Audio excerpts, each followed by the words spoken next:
سرخط خبرها مقامات از اجرای نقشه دعوت خبر دادند. پروازهای مستقیم به چین برقرار می شود. تاجیکستان می خواهد استحصال روغن رستنی را زیاد کند.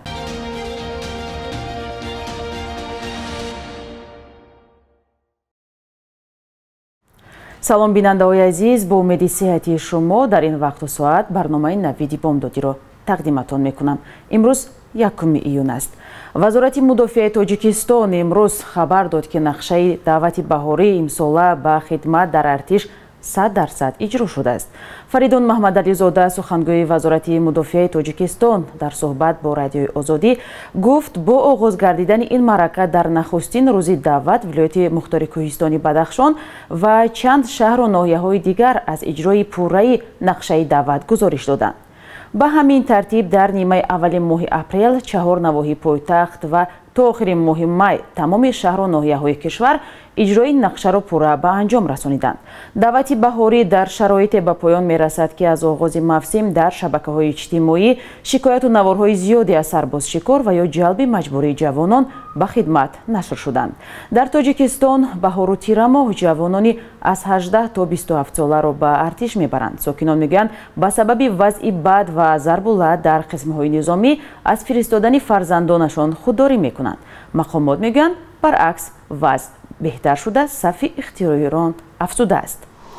پس از تنفس 2 ساله پروازهای مستقیم به چین دوباره برقرار می شود. پرواز اولین روز 23 ایون توسط خطسیر دوشنبه ارومچه دوشنبه در نظر گرفته شده است. آژانس اویاسیون شهروندی تاجیکستان خبر داده است که این نهاد برای از سر گرفتن پروازهای هوایی از جانب چین پاسخ رسمی گرفته است. گفته می شود شرکت هواپیمایی سامون ایر و شرکت هوایی چاینا ساتورن ایرلاینز در 2 هفته یک پرواز انجام می دهند. به خاطر جلوگیری از گسترش کرونا ویروس تاجیکستان 10 اپریل سال 2020 مرزهایش با چین را بسته بود و از ماه اکتبر سال 2020 برقرار نمودن پروازها میان دو کشور به نقشه گرفته شد، اما پیوسته آن به تأخیر می افتاد.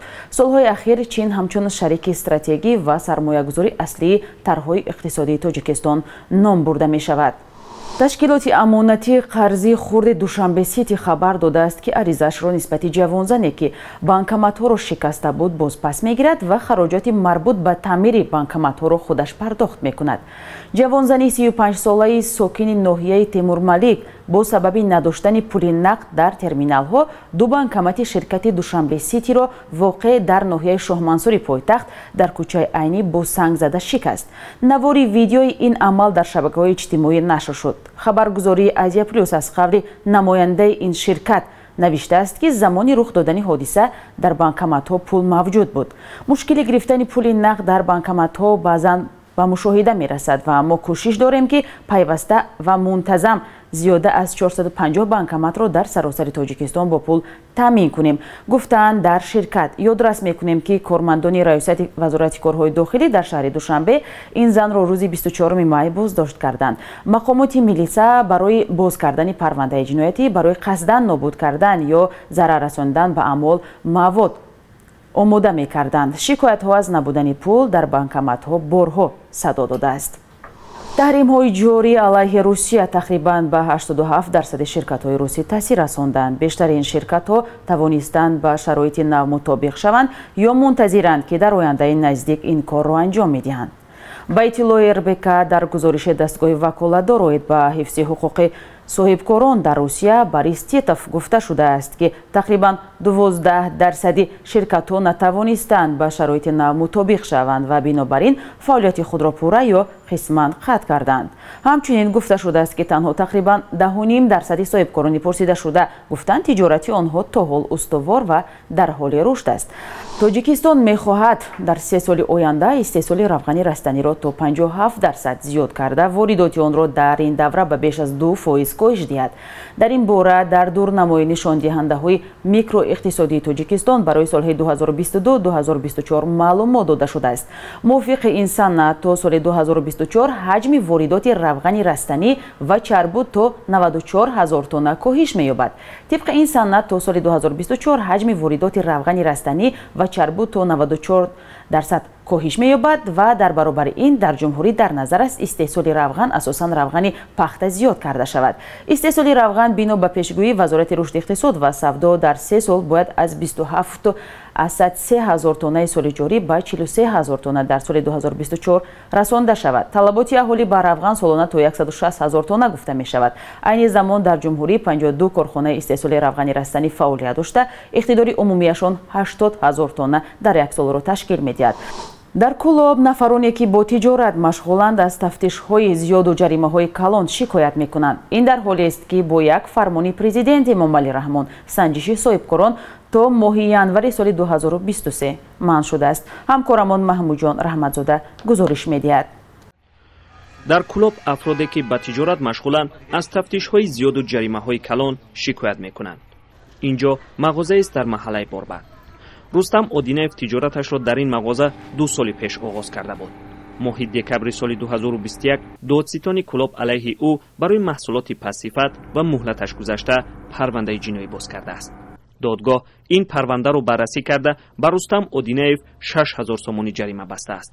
вале ӯ мегӯяд ки рӯзона ҳамагӣ 500 сомон савдо дораду имкони супоридани ҷаримаро надорад. чихеле ки ба ҳамаи мо маълум аст, муҳтарам ҷаноби олӣ дар чандин баромадаш таъкид кард ки соҳибкоронро дастгирӣ кунед ва соҳибкорон зарар нарасонед ва ин корманд боша соҳибкоронро бо ҳамин вафти купчин 6000 то 10000 то 15000 сомонӣ ҷарима кард. мағозаи Рустам Одинаев он қадар бузург ҳам нест. ӯ баъди ҷарима шудан аз додситони кул оғоз карда то президент нома навиштааст. дар ҳар номааш хоҳиш кардааст ки парвандаи ӯ қатъ ва ҷаримааш сабук карда шавад. ӯ мегӯяд то кунун ба номаҳояш посух нагирифтааст. рустам танҳо соҳибкоре дар кулоб нест ки аз ҷаримаҳо парвандасозӣ шикоят мекунад. тоҷири дигар Маҳмуд Ғаниев ҳам чунин парванда ва 6000 ҷаримаро таҷриба кардааст. ӯ як миқдор маблағи ҷаримаро супурдааст. мегӯяд ки дигар тавони пардохтро надорад, чун савдо надорад. маҳмуд ҳам мисли рустам аз бонк қарздор аст. огоҳӣ надодам, гуфтем ки як ҷарима бояд дошта боша, ягон чӣ дошта боша, мегӯянд ҳам дела ҷиноятӣ кардан нарафтам.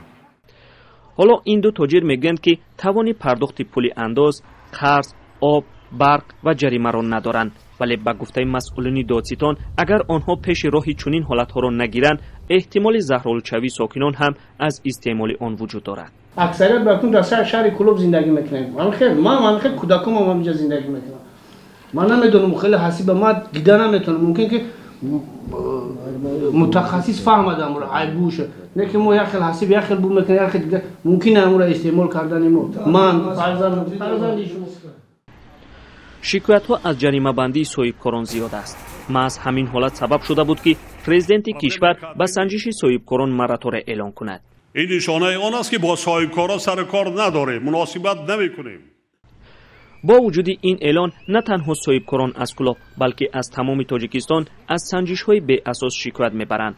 ҳоло Рустаму Маҳмуд мегӯянд ки агар ҷаримаҳояшон сабук нашаванд, онҳо маҷбуранд мағозаҳояшонро бибанданд.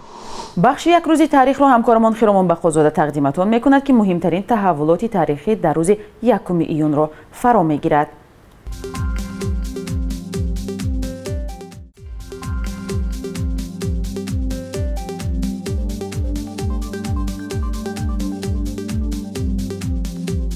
якуми июни соли 2015 хишовандони зодаи Тоҷикистон Эҳсон Одинаеви 24 сола ки то он вақт 8 сол дар Русия зиндагӣ мекард, аз нопадид шудани ин ҷавони фаъол дар шабакаҳои иҷтимоӣ хабар доданд. наздикон ва тарафдоронаш мегӯянд ки ин ҷавон бо созмони дар Тоҷикистон мамнӯи гурӯҳи 24 ҳамкорӣ мекард ва эҳтимолан нопадидшавиаш ба мавқеи интиқодияш нисбати ҳукумати Тоҷикистон рабт дорад. соли 2019 дар номае ба Кумитаи ҳуқуқи башари Созмони Милали Муттаҳид фаъолон исми Одинаев ва 7 нафари дигарро дар феҳристи фаъолони сиёсии нопадидшуда ворид карданд. 1 июни соли 1896 дар шаҳри Хуҷанд Абдулло Раҳимбоев таваллуд шудааст, ки соли 1933 раҳбари Тоҷикистони шӯравӣ шуд. тоҷике ки 30 декабри соли 1922 паймони таъсиси иттиҳоди шӯравиро имзо кардааст, аз ҷониби баъзе таърихнигорон ба он айбдор мешавад ки барои дар қаламравии кишварҳои дигар мондани шаҳрҳои тоҷикнишин мусоидат кардааст. ҷонибдорони ӯ бовар доранд ки Абдулло Раҳимбоев қурбонии режими Сталин шуда соли 1937 ба қатл маҳкум гардид. баъди 80 сол нимпайкараш дар майдони ситораҳои Хуҷанд ҷойгир шуд. рӯзи 1 июн дар Тоҷикистон аз даврони шӯравӣ одат шудааст ки ҳамчун рӯзи ҳимоят аз кӯдакон таҷлил шавад. тахминан нисфи аҳолии Тоҷикистон кӯдакон мебошанд ва дар ин рӯз ба ифтихори онҳо одатан чорабиниву маъракаҳои махсус барпо мешавад. бонки миллии Тоҷикистон арзиши сомониро нисбат ба асъори хориҷӣ барои имрӯз 1 июн чунин таъин кардааст.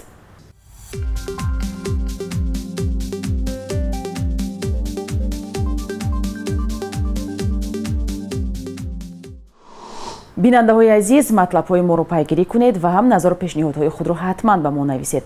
То барномаҳои навбатӣ, худо нигаҳдор.